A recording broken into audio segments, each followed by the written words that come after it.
Ayan, mapagpalang morning. So, meron tayong titingnan dito na 3,600 more or less na area o square meter ng malapit sa dagat. So, napakalapit sa dagat. Makikita nyo yung sa drone mga sir.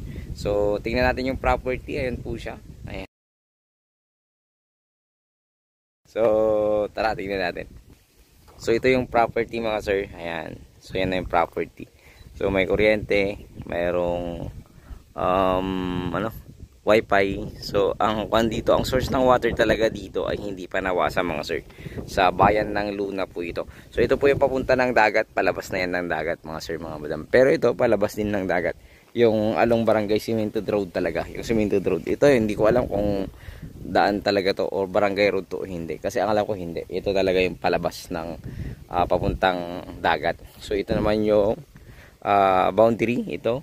Tapos hanggang dun pa. So may mga nakikidaan dito sa ngayon.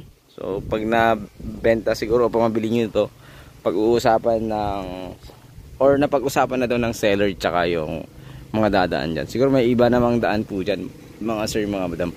So ito po yung kanyang along frontage, papakita ko po. So ulitin ko, bayan ito ng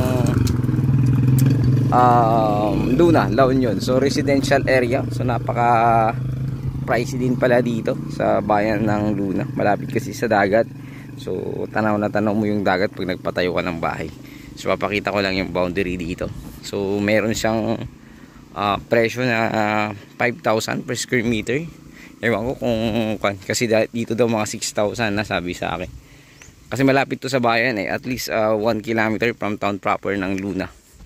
So napakalapit. Sa napakaluwang ng frontage, siguro nasa to? Nasa 50 meters more or less. Ito yung boundary. So wala kang problema kasi yung kapitbahay mo nakabakod na. Ayan. So ang gaganda ng bahay dito mga sir. Ayan, ito yung boundary. Ayan, boundary po yan. So diretso po doon pa ganun. So ganda nito, maluwang po ito mga sir, mga madam. At pwede mo siyang subdivide pag nabili mo or pwedeng maghati kayo ng kamag-anak mo. So pwede ka namang magbigay doon ng right of way. Or yung seller pala. So or dito sa gilid. So pwede po. Pwede pong magbigay ng right of way yung seller po natin. Kasi nga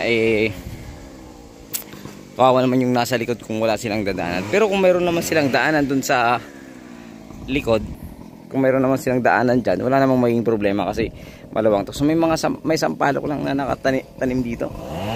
At ibang sagat ata yan. So ayun.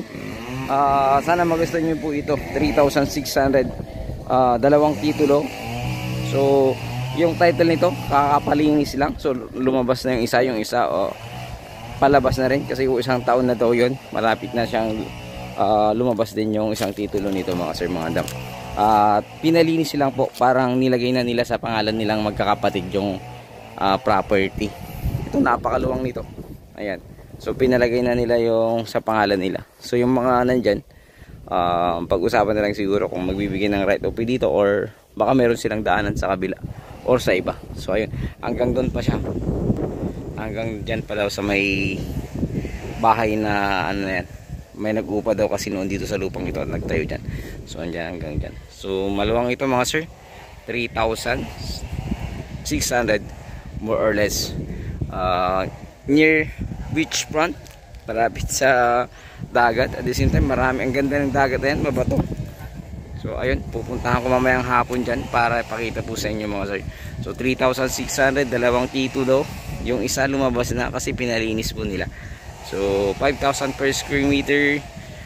Negotiable pa naman ayon sa ating seller. So ayun muli, ito pong Miko DJ Joel. Sana magustuhan nyo po ito dito sa bayan ng Luna, La Union. Nakalayo tayo ngayon. God bless you all mga sir, mga madam.